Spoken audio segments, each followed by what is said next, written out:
stories don't define you. How you tell them will. Hi, I'm Sarah Elkins, your host and chief story maker of Elkins Consulting. We share stories for many reasons, to persuade, to entertain, to connect. What we sometimes forget is the impact of the stories we tell ourselves. Whether you're sharing personal stories or business stories, how you share them makes a difference in how you remember them and in how you're perceived by the people you're interacting with. When you figure out which stories to share, difficult bosses and coworkers, successes, failures, the next step is to develop how you share them. Have you figured out your patterns, your roles in those successes, the discomfort and your challenges? In this series, you'll hear stories that will resonate with you. You'll nod your head in understanding, and then we'll dig into the lessons from each of those. How many times have you been sharing a story only to be interrupted by a person eager to share his own?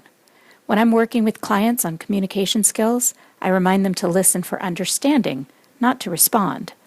But during this podcast, I'm asking you to listen and consider your own related stories, to listen and consider which stories in your life might have impacted you in a similar way. Welcome to the podcast, Your Stories Don't Define You, How You Tell Them Will. Today's guest is Sarah Calhoun, who is the founder and CEO of Red Ants Pants, an apparel company that makes work-related clothes, ranch-style work-related clothes for women. Thank you for joining me, Sarah. I'm so excited to have you today. Absolutely. Thanks for having me. It's funny that I finally get to chat with you about your stories because it was probably 6 years ago or so that you came to Helena and you spoke to an event filled with people from the Women's Leadership Network here in Helena. Do you remember that? I do indeed. That was a great luncheon we had. Well, it was the first one I went to, and it's how I got involved with Women's Leadership Network in Helena. And it was your presentation was what made me realize the value of this organization. So I'm really excited to finally get to chat with you. Absolutely, and I'm glad there was some good impact there. Oh, it was much bigger than you probably could imagine. I remember coming home and talking to my husband about it and telling him how impressed I was at how well you spoke and just the passion with which you own your inspiration. So it's very cool. Awesome. Well, thank you. Yeah. So the first question I always ask my guests is I ask you to share something about yourself that most people probably don't know about you. And it's usually something from your childhood. But the reason I ask this question is because I love to give our audience, our listeners, an opportunity to hear a little deeper story about you before we get into our personal stories later on in the podcast. So what do you think? Well, one little known fact is that I grew up on a llama farm, of all things, in rural Connecticut. My grandparents had a dairy farm in operation next door, and my dad wanted to be in livestock, and as did my mother. But Dad was sick of being behind the back end of a cow, which is quite understandable, and it's tough to make it in the dairy industry. So my folks actually went up to New Brunswick, Canada, and got some really cheap land and started the farm up there back in the early 70s, and then got into llamas before it was a kind of an in livestock animal, which kind of hit in the 80s. So they hit it just right to be able to at least scrape by for making a living. And then we came back down to family land in Connecticut when my sister and I were ready for school. Wow, a llama farm. What is that for their hair? Is it for weaving and making yarn? Or what do you do with llamas? Yeah, so my folks had a breeding program, so they would just sell breeding stock, and customers would buy them for wool, for pets, for pack animals. And one of the biggest uses was as guard animals to protect a flock of sheep or that sort of thing. Right. Pretty handy, pretty intelligent, neat animals to raise. Pets. A llama for a pet. My understanding was that they're not so pleasant to be around, that they spit at people. Is that an incorrect assessment? They certainly do have the ability to spit. It's more like a defense mechanism, though, like a horse can kick or a dog can bite. It's not the norm by any means. If you're doing extensive vet work on them, they'll try to get you, but it's not something. You don't walk on the farm and have to dodge spit by any means. Often where people get that is when they see them at game farms or zoos where they're, not treated the best usually. So then they get a little. Where they're uncomfortable. Yep, exactly. No, but they're very bright, clean, lovely animals to be around. That was so funny. For some reason, as you said, you don't have to dodge that. I was imagining walking through a little farm of llamas and dodging llamas spit. Yeah. Yeah. A llama. Oh my gosh, that's hilarious. My first experience with llamas and a llama farm was when I lived in Fort Collins, Colorado, and I used to drive down to Boulder, Colorado to visit my best friend, Doug, and right along that back road, instead of taking I-25, I would take these back roads. And there was a huge llama farm right near the Celestial Seasonings tea facility that was funny. On that western side of the Rocky Mountain front. So I remember driving by and thinking that they were really interesting looking animals. Mm-hmm. Wow, llama farm. Yep. Well, that's great. So did you do anything on the llama farm? Were you part of that? Oh yeah, we had lots of chores. Doing some training of the llamas. You got to halter break them and whatnot and work with them. That was always fun. And then helping with the hay and just around the property. It was a good way to grow up, and that was part of my parents' intent, was to have to be able to be at home for my sister and I. And it worked beautifully, and just having land and farm and pasture and woods to roam around in and build all the forts and tree houses and everything we wanted. As I'm listening to you, I'm imagining what you're describing. And for some reason, the first thing that popped into my head was that you have a visual in your head of that experience, and particularly one llama. Is there one that you loved, that you have vivid memories of? Oh, certainly. Black-eyed Susan was one of the breeding females, and her she actually got mastitis, so we had to bottle feed her babies every year, which was always a treat for us. It wasn't, it certainly makes it a lot more work, but she was yeah. Oh, wow. You got to bottle feed baby llamas. Mm-hmm. What an outstanding way to grow up. So what is it that you remember vividly about Black-eyed Susan? Was she just yours? Did she pick you? Did she follow you around? Not so much following, but I got to work with her a lot because we had to manage her more than some of the other ones because of this situation. So she was a good one.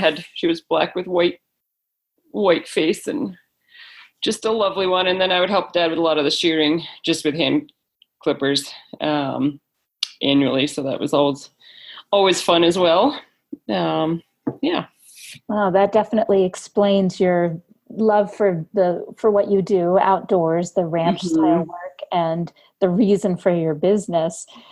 And as you're telling me this story, I'm imagining this beautiful llama. And just for our listeners' sake, mastitis is when a lactating animal or human has blockage and infection in those in the breasts where they're trying to produce milk for their babies.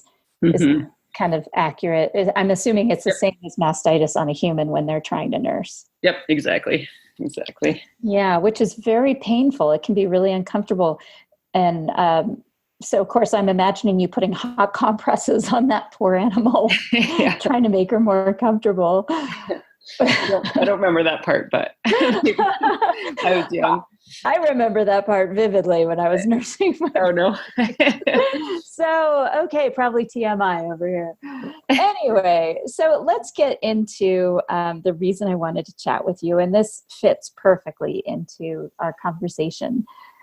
You created this line of women's clothing because you couldn't find heavy-duty pants, like Carhartt style pants, made for women's bodies. Is that right?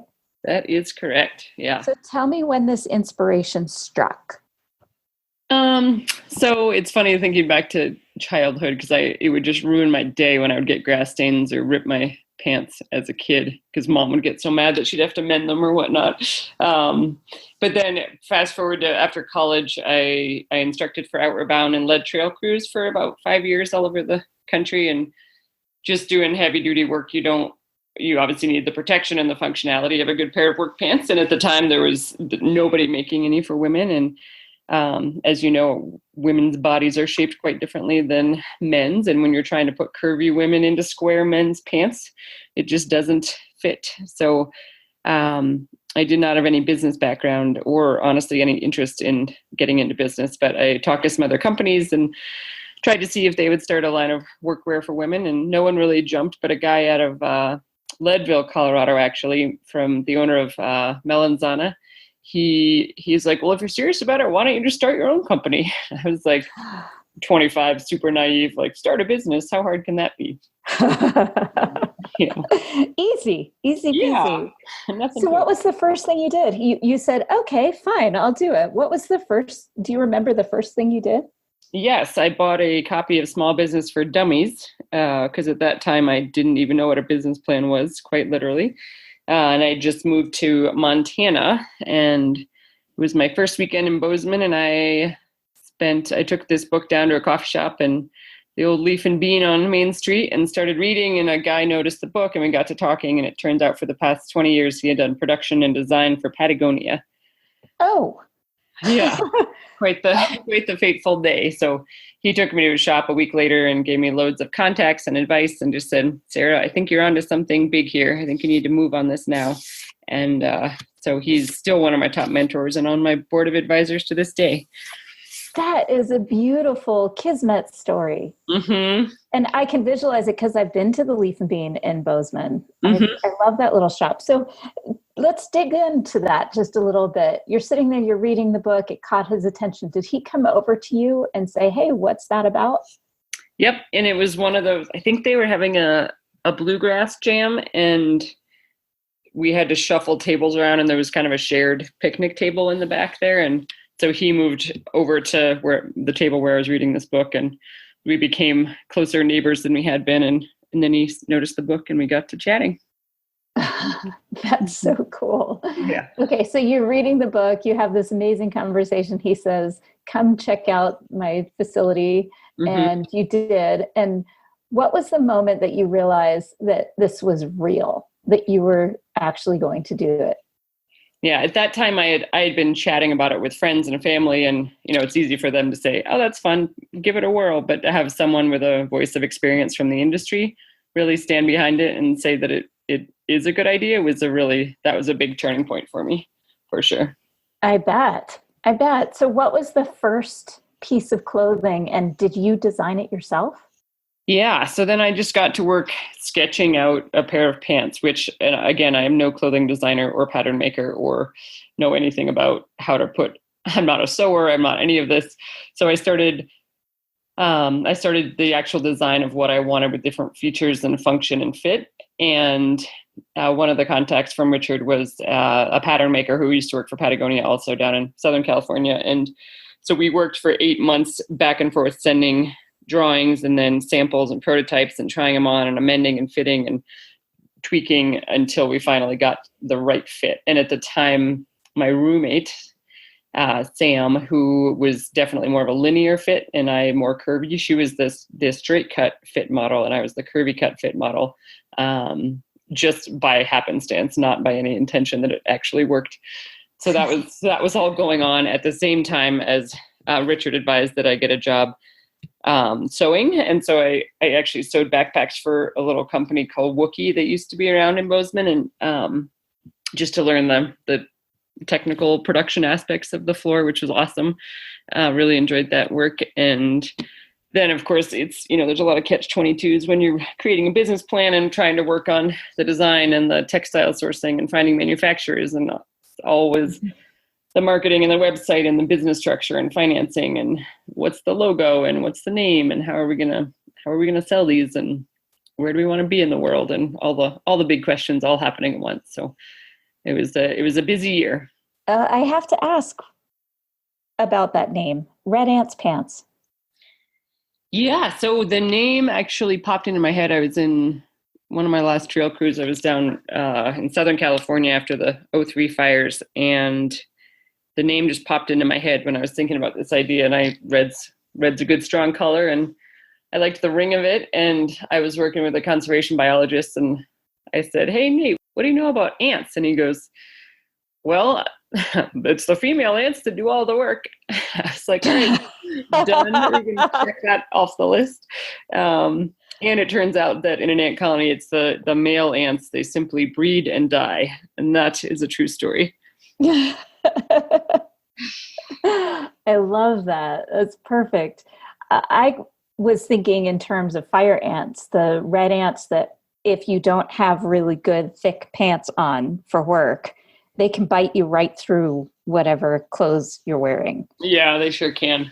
Yeah. And that's what immediately came to mind when I heard your story at that event at the Women's Leadership Network. Was red ants pants would be something that could protect you from those red ants, where all the clothes that are made for women, or had been up until then, weren't really designed to protect women from that kind of thing. And you had to wear men's pants in order to be protected. Yeah, it's so true. Oh, okay. So that's the story of red ants pants, which I love, except that I know you've been asked this before, but I have to ask because I know a lot of our listeners are global and may not have heard of your brand before. Mm-hmm. Can you talk just briefly about how you started selling them? Because I love this story of the face-to-face, person-to-person trying on these pants story. Yeah, absolutely. So I decided to choose a business model of selling directly to our consumers rather than going wholesale through other retailers. So when you're starting a new brand, you obviously have your work cut out, spreading the word and teaching everyone that this is a product that's available and worth buying. And so I started pounding the pavement. We did what we called Tour de Pants, and got an Airstream trailer and a beer sponsor, and went on the road doing pants parties all over the US and Canada. And it was a really, really neat way, like you're saying, of connecting with our customers face to face and hearing their stories. And it became more personal, which I think is an important element, and just really fun to be able to get to know folks and spread the good word of our new pants company. Well, that personal connection is a huge part of the success of your company, I would say. Is there one particular place that you remember from that tour that you really had that aha moment that you were exactly in the right place at the right time, and that it was meaningful, that you were having impact? Oh man, so many. There's something powerful about bringing women together, certainly. Yes. And all the overlap and the stories of how everyone's woven together. And there's so many people, really the 7 degrees of separation became like 1 to 2 degrees of separation when you get in the network, and lots of different farms. And I remember being up in the UP of Michigan and upstate Wisconsin, and just meeting with some really down to earth ladies. And one was an old, she had for years taught wilderness EMT courses that I used to be a wilderness EMT in my Outward Bound career, and just overlapping with old friends near and far was pretty phenomenal. Wow. That's very, very cool. Mm-hmm. So this woman that was a wildland EMT, what exactly did you connect with her? I mean, was there a story she told that was particularly impactful for you? Not a story per se, but I think the connections of the experience of every time we would come into a community, they would start introducing us to their friends, and then we'd go on hikes with them, and then they'd show us their wood shops and what they're building or working on, or whatever skill they have, and sending us along the way with some of their pottery or a lamp post they made, or beer that they brewed, or whatever it is. There was this neat kind of trading of skills and experiences and passions along the way that really brought a lot of richness to the whole experience. Do you still have some of those pieces? Yeah, certainly. And they have stories. Each piece has a story, right? Yep, absolutely. Oh, I love that. So tell me one of the stories. I mean, beside you already kind of told me the story of the woman that had done that. Did she buy a pair of pants? She sure did. Yep. And do you remember the very first time you had like a real success in selling the pants? Was it like in an event that you went to that you had a huge number or more than you expected to sell at one place? Yeah, certainly. I think, and I did a lot of trade shows as well as these Tour de Pants events. And the Association for Experiential Education was a great conference I had used to go to when I was in like my college outdoor program and beyond. So it was a good network. And I just remember during the first actual show where we had product and women just coming up, and literally one lady just got down on her knees and bowed down in the booth, just being so appreciative and thankful that we finally had this product on the market. So certainly has some impact. I definitely have an image of that, a visual in my head of a woman coming back there and just being so grateful. Yep. I know that there's such huge impact in being able to bring something to somebody or bringing out something in somebody that they didn't know existed in them. So I'm imagining this woman being just so grateful because she didn't even realize how important it was to have those clothes, and that reality kind of hit her when she realized what you were doing. Yep. I remember another dairy farmer wrote in a letter saying that she held them up and just exclaimed that these pants, they're shaped like me, and was in tears over it because, she was in her 60s at that time and hadn't ever had anything that did properly fit. And it's the little things which they sure add up. Yes, they do. So I want to go back to this whole idea of getting women together and the power in that. And mostly because we realize how much we have in common and we share these ideas and thoughts and goals. And this is part of what led you to begin this women's or young women's leadership group. Is that correct?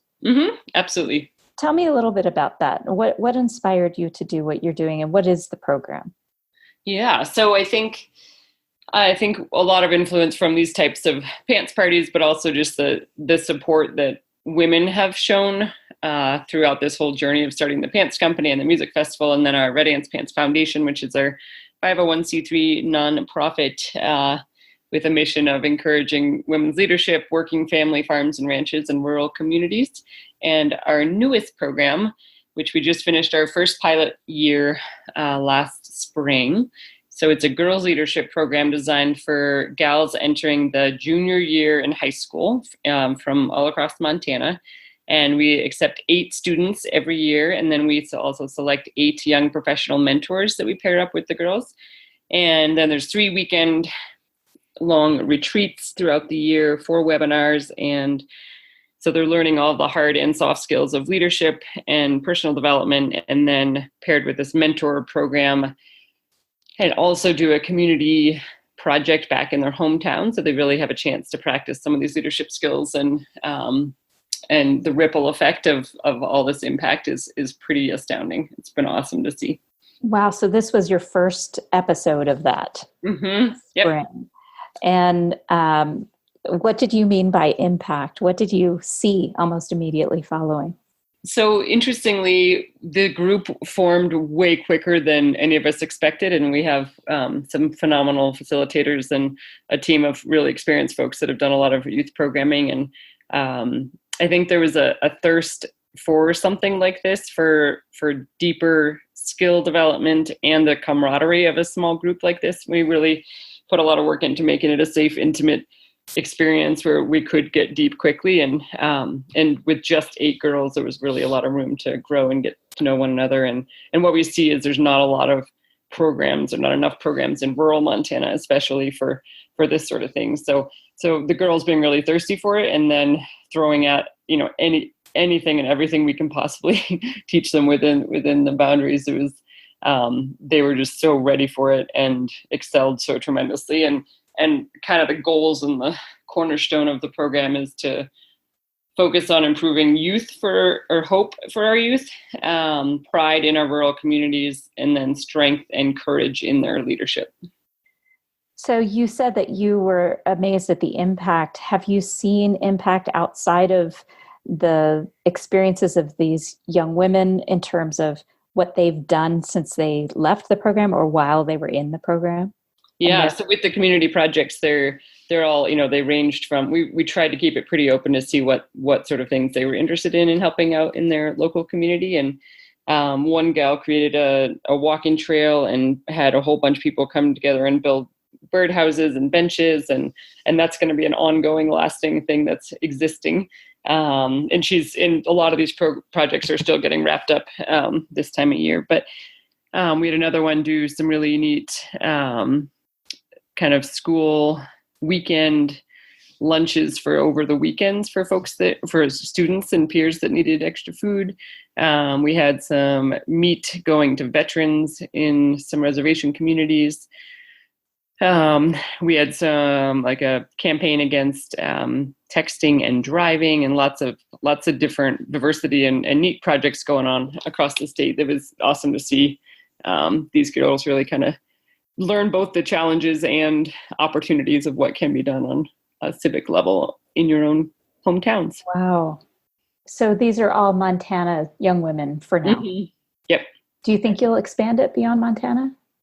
We're certainly getting a lot of interest from elsewhere, which would be neat. It certainly is scalable. So we want to make sure we dial it in as well as possible and really build a good facilitation team out and see what we can do and how far we can reach. But we want to do it we don't want to grow too quickly to make sure we're still delivering quality, certainly. But right. A lot of potential. Right. I have to ask, was there a time in your young adulthood when you had negative experiences with other girls or other women? And do those experiences impact how you are approaching this part of your life? That's a good question. Nothing terribly negative. I mean, the usual, it's tough being a middle schooler or a high schooler for that matter, for anyone, Girls can be mean to each other, certainly. But I was lucky to grow up in a very small town where it was, there wasn't even, we had 12 kids in our whole class. So there wasn't even enough people to have cliques or that sort of thing, really. And it probably wouldn't have been tolerated because of that. Yeah, exactly. It was a pretty welcoming, supportive community, but that being said, it does exist, and middle school is not easy on anyone. So, or just adolescence isn't easy, I should say. So there wasn't anything that really stood out in my experience, but I was very lucky to have really good role models that were women, and also just having the experience in the business world of being my own boss and then having a lot of women. We have female customers, we have female employees and colleagues, and the mother-daughter team that owns the factory where we sew our pants. And we're surrounded with a lot of different types of strong leaders. And I think I've been pretty fortunate to have my own support system of women and see the value in that, and certainly want to build that up for the gals coming up behind us, and really be intentional about building kind of a good old girls club alumni program for them within this. So all the graduates come through. This is hopefully a lifelong program for them. Wow.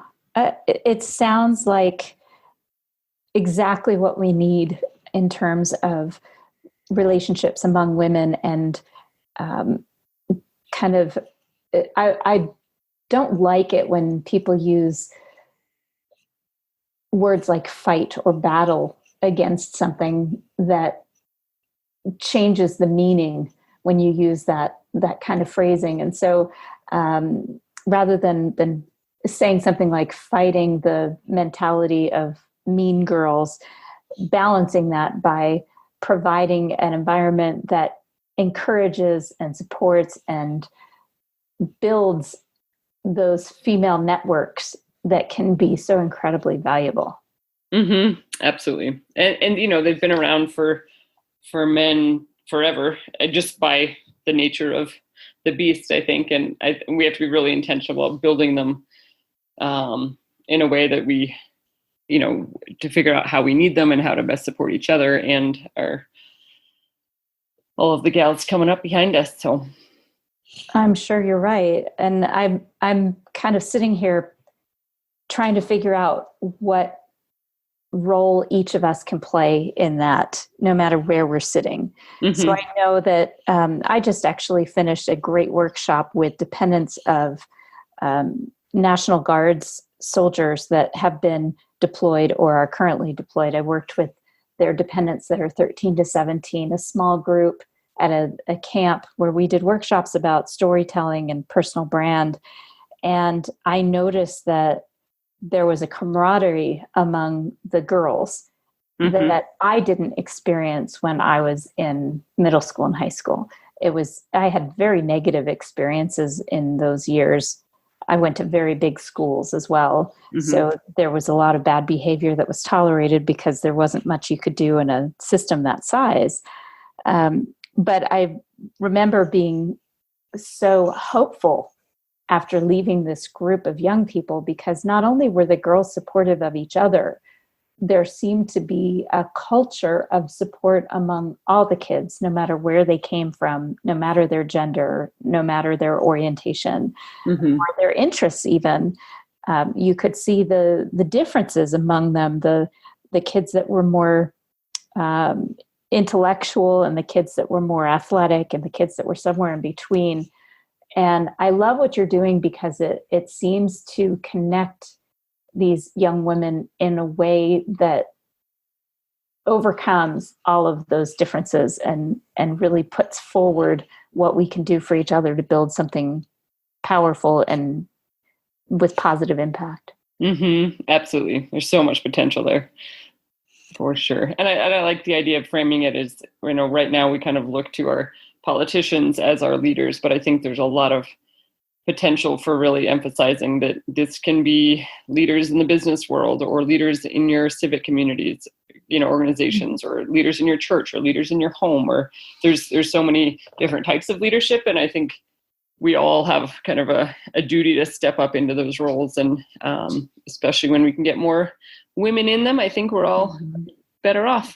I totally agree. We all have the potential to have that positive impact. I think about the young women in our communities that we get to interact with as adult women. And whether it's at the grocery store where they're working or wandering through the store and they're looking at something and a little puzzled and being able to answer a question for them, or simply modeling the behavior that we want to see in the women around us.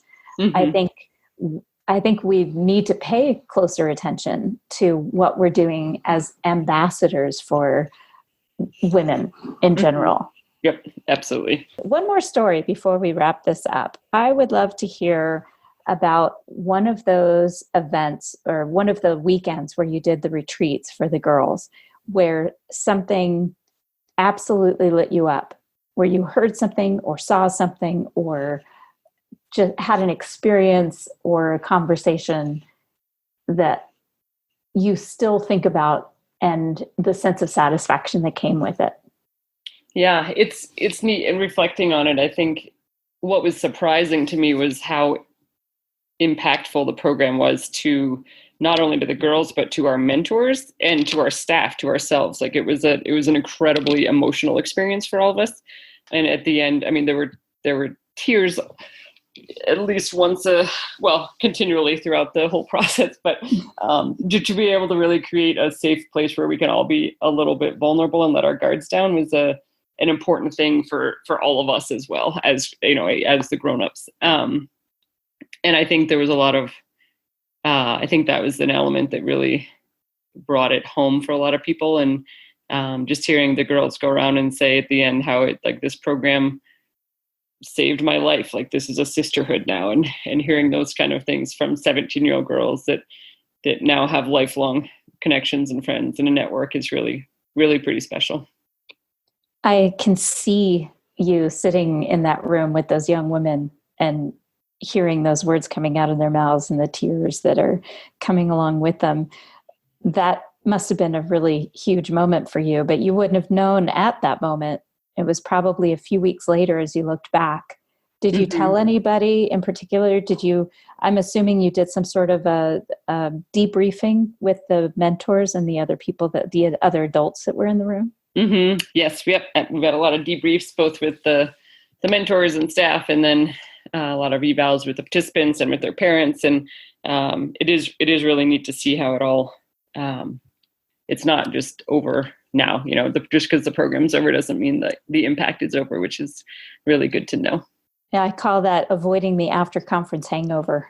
Yeah, exactly. I do that with my No Longer Virtual conference. We make sure that we reconnect periodically throughout the year so that we don't lose that inspiration and momentum. Mm-hmm, absolutely. And the girls are already clamoring to try to come back and be like, how soon can we be mentors? And give it a couple of years, but maybe you guys should come and be on a panel for this next year. Oh, that's terrific. Yeah, a panel would be great. Yeah, already thinking about how we can have advanced course offerings as the girls start growing up. So right, because they're going to continue to have questions about addressing certain things that come up that they haven't been able to address yet. And I could imagine some practice sessions, being able to do mock interviews and mock business proposals and things like that, to be able to help these girls practice not tolerating bullying behavior and practicing the language they're going to need to use. I can imagine all kinds of opportunities there. Mm-hmm. Yep, for sure. So who was the first person that you got to talk to after that was not related to the events in the programming? Let me give you a little background. The reason I ask that question is that I always find that processing an experience with somebody unrelated to it can be very helpful in identifying pivot points. Mm-hmm. So, and also recognizing the stories for what they are and the impact that they've had on you. So, for instance, my husband and I had an opportunity to go play music in France, in southern France, last year, exactly a year ago. We played at a community event with over 200 people in the audience in a place called Arudi, which is right in the Pyrenees Mountains. Mm-hmm. And then we got to play again in Provence. But in the 2 weeks that we were there, a lot happened, and it was really, really stressful. And after 21 years of marriage, we had all kinds of weird communication problems that we hadn't had before. And I remember coming back and trying to process the experience, but not really having a place to start because it was such an exhausting thing. And I had connected with a woman on LinkedIn just a few weeks before I went on this trip. And we had agreed, we had actually set a time and a date to have a conversation, a phone call after I got back. And as soon as we started our conversation, she said, "Tell me about your trip." And so I started, kind of telling her a little bit about the stressful things that happened and the travel things that didn't go quite as planned and the musical challenges that we had with our equipment. And then she said, "Tell me about the audience's response to your performance."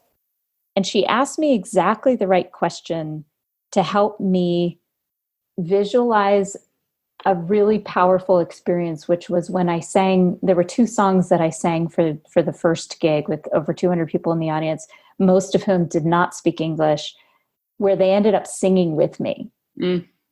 And just being able to share that experience that way with somebody who was totally unrelated to it really helped me put it in perspective and understand the impact it had on me and the potential impact it had on my audience. Mm-hmm. So that's why I ask you, who was it that you talked to afterward that you could really share what you experienced in that moment? Yeah, I think it probably was my sister and my folks as well. Super close family still. And my sister's a teacher of 5th graders, and she knows adolescents well and teaching and all that good stuff. But honestly, I will also say that we finished up right as I was in the thick of festival season. So I don't know that I fully have yet, processed, right? Processed the whole thing, because it's the jumble of trying to do too many things at once. And there was another really neat tidbit that one of our students, her mother was similarly going through a leadership program at the same time, and they were comparing notes and honestly learning similar skills and whatnot. And it just the stories they've had about how it brought them closer together, and their relationship is on a much deeper level now of understanding these more complex ideas and behavior and mind styles and etc. It's really neat to see that synergy happen as well within families. Oh, that sounds magical. Mm-hmm. I mean, really, that sounds magical. I think about how my relationship with my mom would have seriously benefited from that kind of experience, that shared experience. So when you shared this with your sister, what was the first thing she said? Oh man, she was proud of me, certainly. And I want her to be in the room, though. I never feel like I can capture it enough with sharing it. And also so much of it is, what happens at the retreat stays there, certainly with privacy. And so there's only so much impact you can share, but it's, she's a proud big sister for sure. No, I love hearing that. And where does she live? She's in Connecticut. In Connecticut. Oh, she's back where you guys grew up. Mm-hmm. Yep. Oh, okay. And a teacher. There's something, I just really appreciate teachers and nurses. For some reason, they're kind of high in my list of people that I appreciate and admire and value. My mom happened to be both. She was a teacher first, and then she went back to school to become a nurse. So I guess that makes sense, doesn't it? Yeah, that's neat. Wow. Sarah, thank you so much for sharing your stories and your experiences with these programs. I'm really looking forward to hearing more about them and how it ends up getting scaled, and maybe even being able to participate in some way and contribute. I love what you're doing. It's so meaningful and so timely to be able to leverage our technology to actually improve our face-to-face life. And that's something that I just feel very strongly about. So I really appreciate what you're doing. Oh, wonderful. Well, thank you so much. Well, thank you. And I look forward to hearing more in the future. And for our listeners, you can follow Sarah's work I will add a few links to the blog post associated with this podcast. So you can see more about Red Ants Pants, the apparel, and also the Red Ants Pants music festival that happens every year.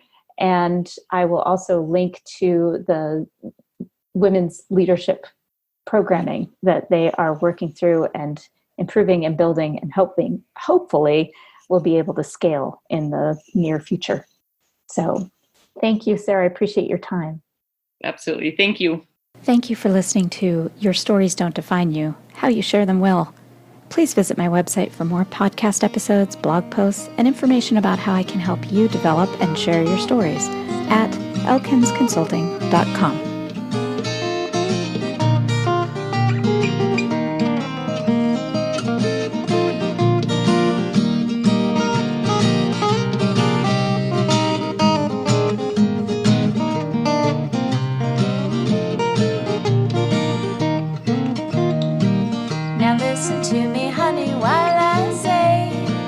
How could you tell me that you're going away?